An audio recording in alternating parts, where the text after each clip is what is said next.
I'm choosing him. But if it doesn't work out in a few months, we can talk, she said, expecting me to wait. I deleted her number that night. 3 months later, she showed up at my apartment crying. He'd dumped her. I answered the door with my new girlfriend behind me. Hey viewers, before we move on to the video, please make sure to subscribe to the channel and hit the like button if you want to see more stories like this. Thanks. The last normal sound I remember was the kettle whistling. It was a Tuesday. I was making her tea, the way she liked it. Honey, no milk, because she'd had a long day. The steam fogged the window over our sink, blurring the city lights into golden smears. Our apartment.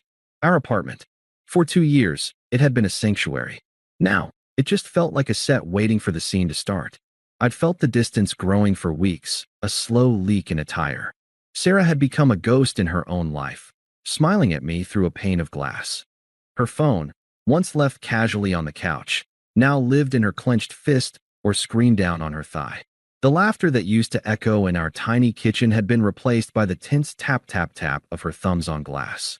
I carried the mug into the living room. She was curled on the far end of the sofa, legs tucked under her, staring at her phone with an intensity usually reserved for solving a crisis.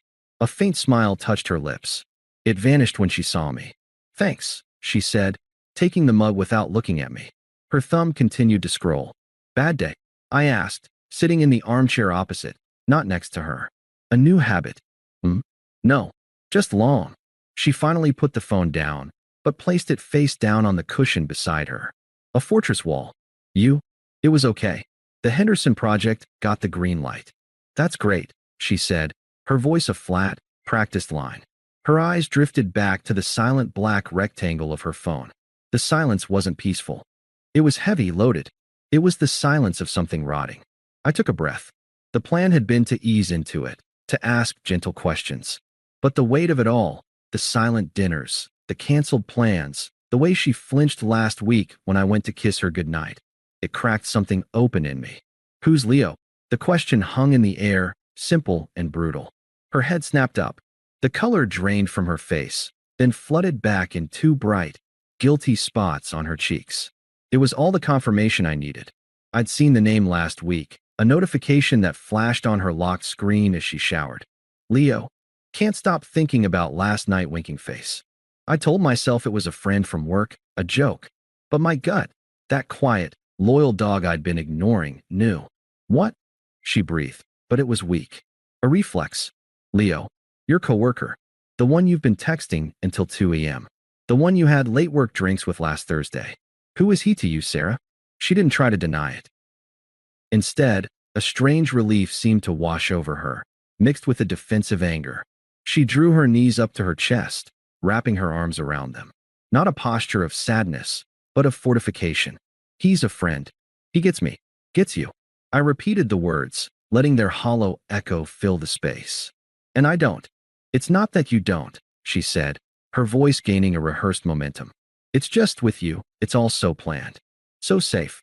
We have our routines, our little life. Leo is spontaneous. He sees the world differently.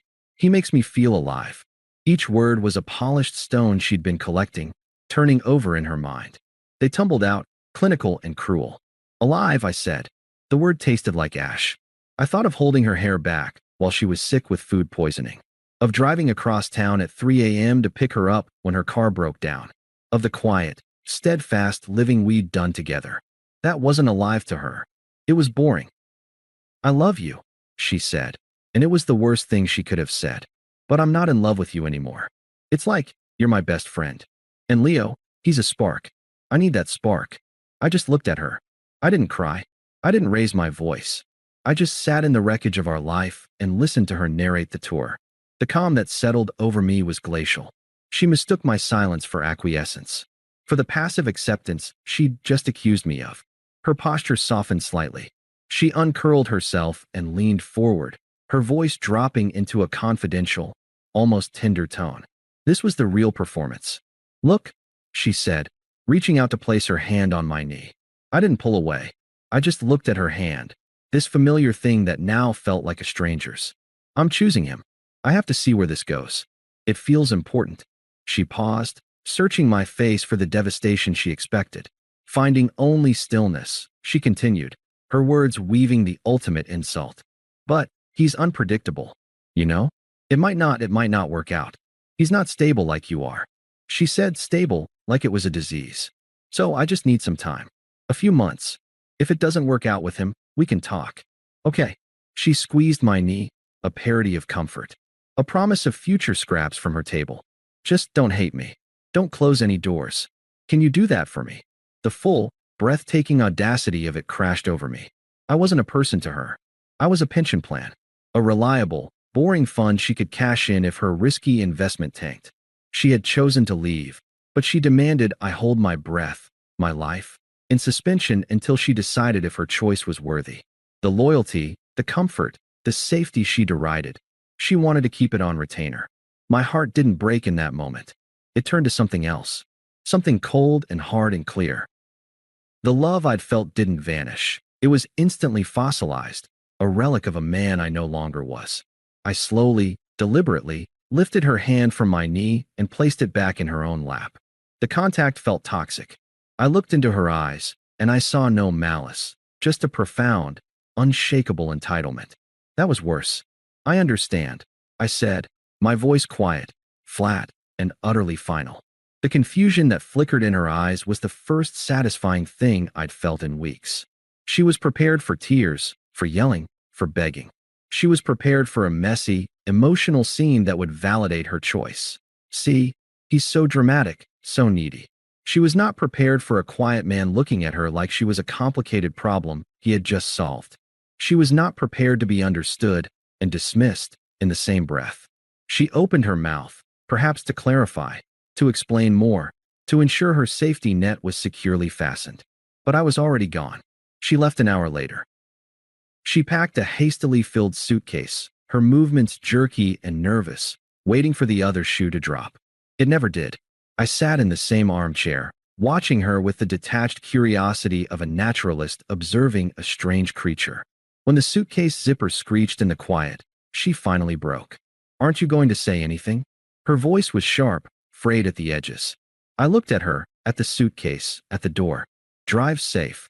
The slam of the door was her final word. The apartment didn't feel empty then.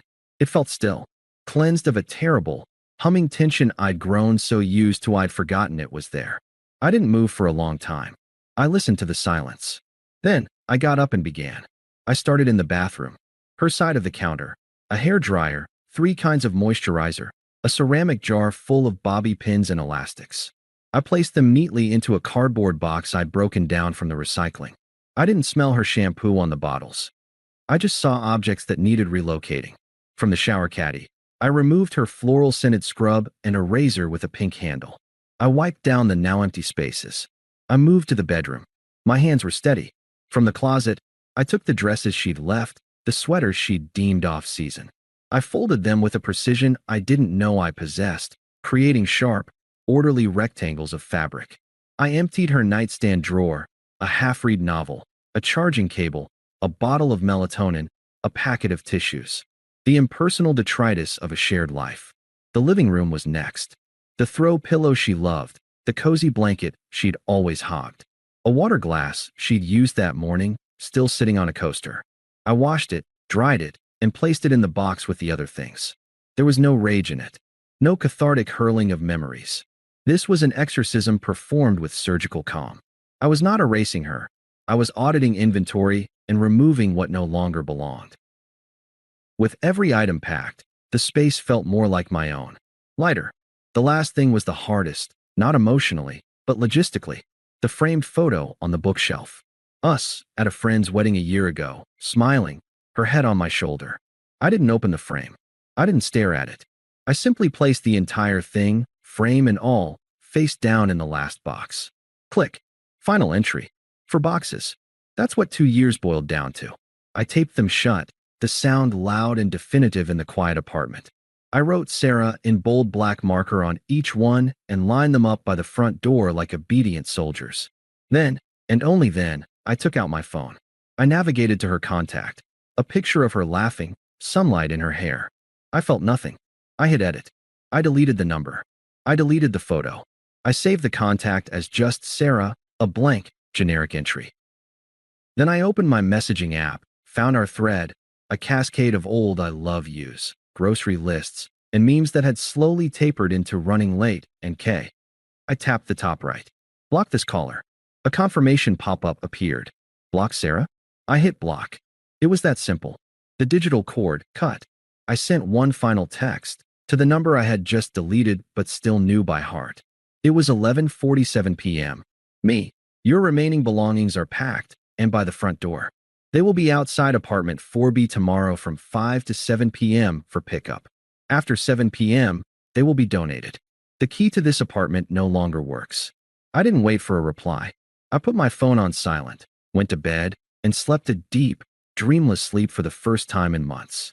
The next evening, at 5:05, the knock came. I'd moved the boxes to the hallway. I opened the door, my body blocking the entrance to my apartment. She looked different, tired, but with a wired energy. She was dressed up, like she'd come from a date or was going to one. Leo's influence, I supposed. Her eyes flicked past me, trying to see inside, then down to the boxes with her name on them. Her performance was ready. "Hey," she said, attempting a soft, regretful smile. "Are you okay? I know this is hard."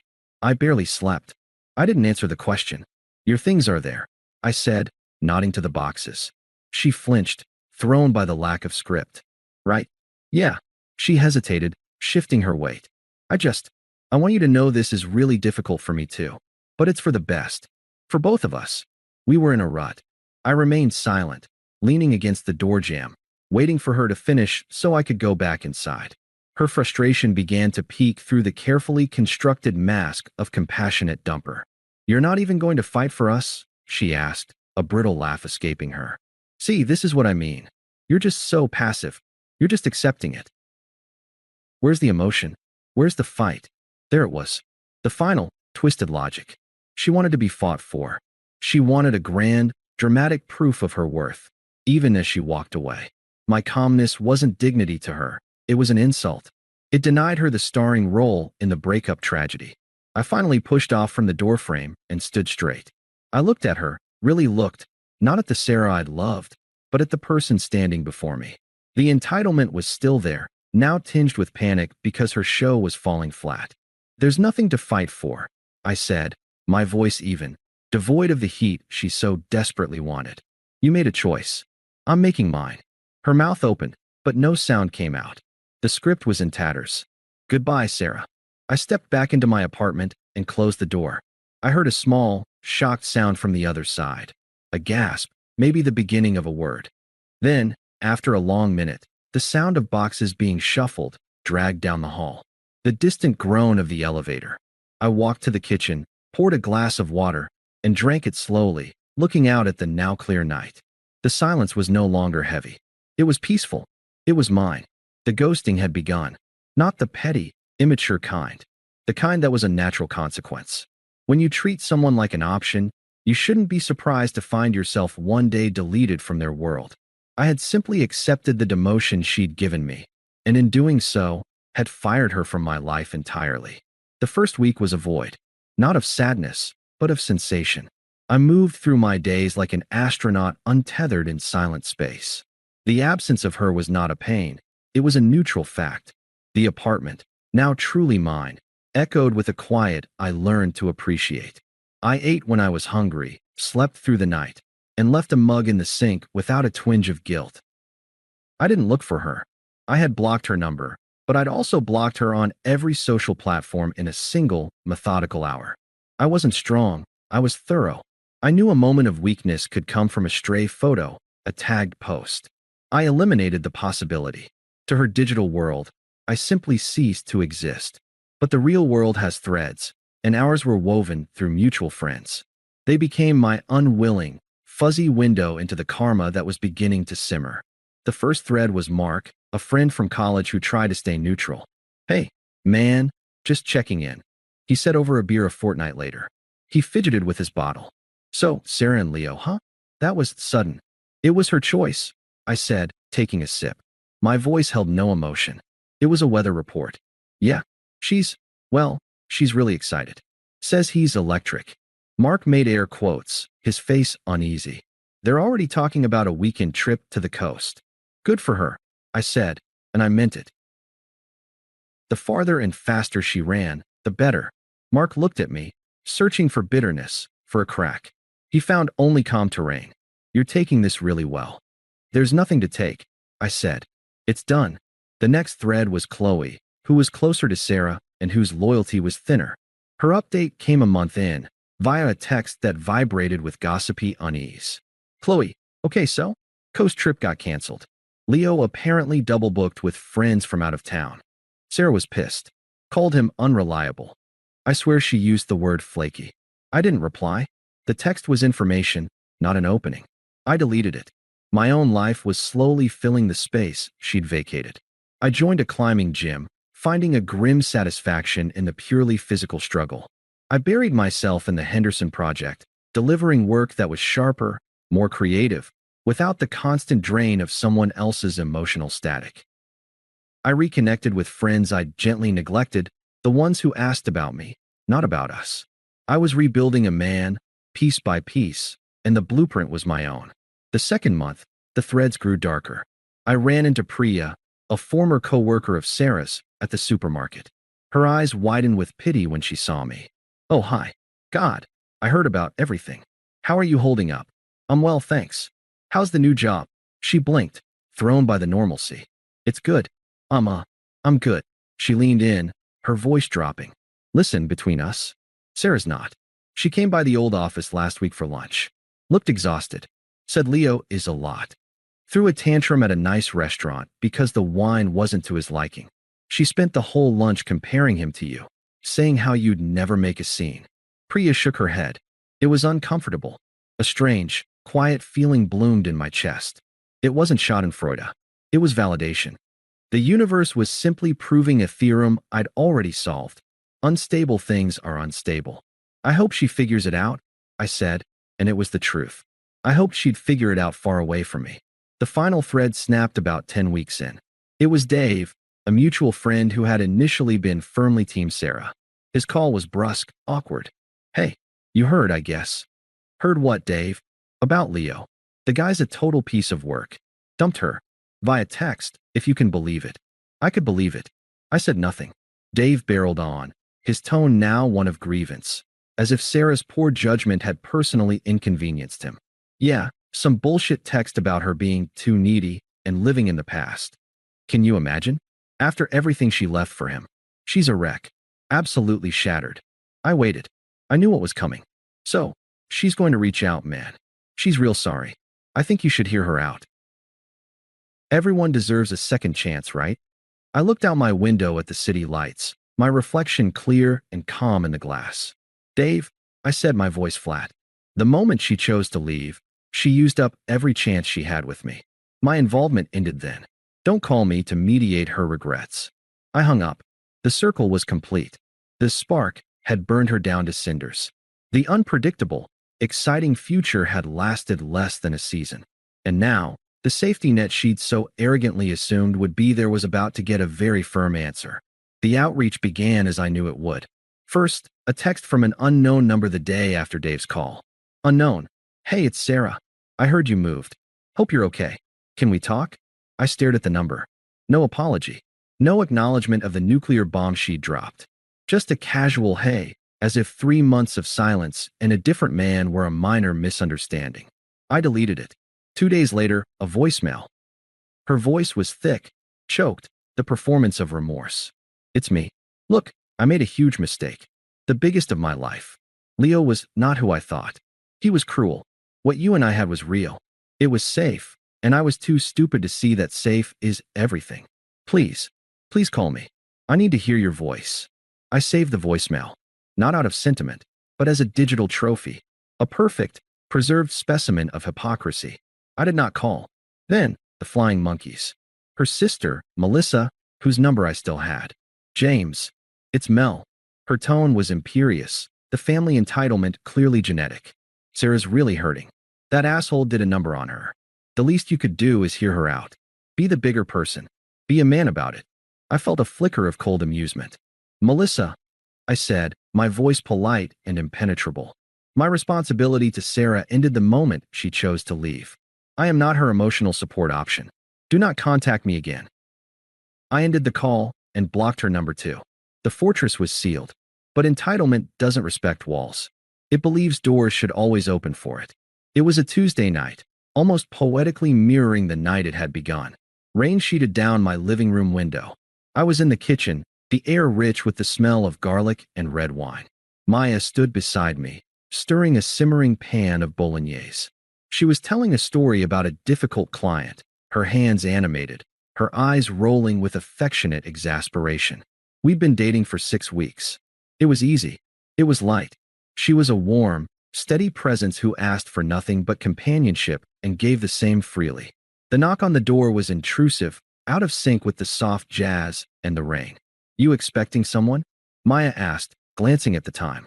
"No," I said, drying my hands. A cold certainty settled in my gut.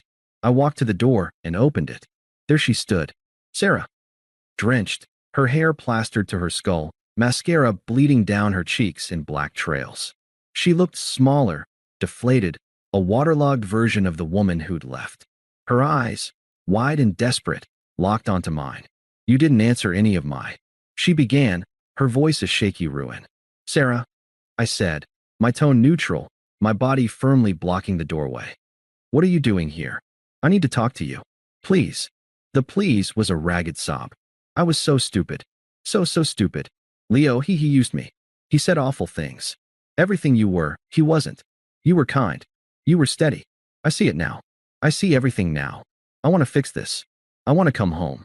Her eyes darted past me, trying to peer into the warm, lit apartment, searching for the familiar landscape of her backup plan. From the kitchen, Maya's voice called out, warm, curious, utterly unaware of the earthquake at the door. "Babe, everything okay? The sauce is almost ready to plate." The effect was instantaneous. Sarah's face, already pale, went bone white. Her jaw went slack. Her desperate, pleading expression froze, then shattered into pure, unvarnished shock. It was the look of someone who'd read the last page of a book only to find the story had been rewritten. I didn't turn. I kept my eyes on Sarah, watching the realization detonate in her mind. The safety net was not just gone, it was now holding someone else. I allowed a faint, unreadable smile to touch my lips. It held no warmth, no malice. It was simply the expression of a man stating an obvious fact. "It's fine, Maya." I called back, my voice calm and even. "Just someone from my past who got lost." I looked at Sarah, at the crumbling ruins of her arrogance and her plan. The rain dripped from her jacket onto my welcome mat. "You were right, Sarah," I said, my voice quiet, final, and utterly clear. "It didn't work out with him." I paused, letting the full, horrific irony of the moment sink into her. Her eyes welled with new, different tears, tears of understanding, of utter defeat.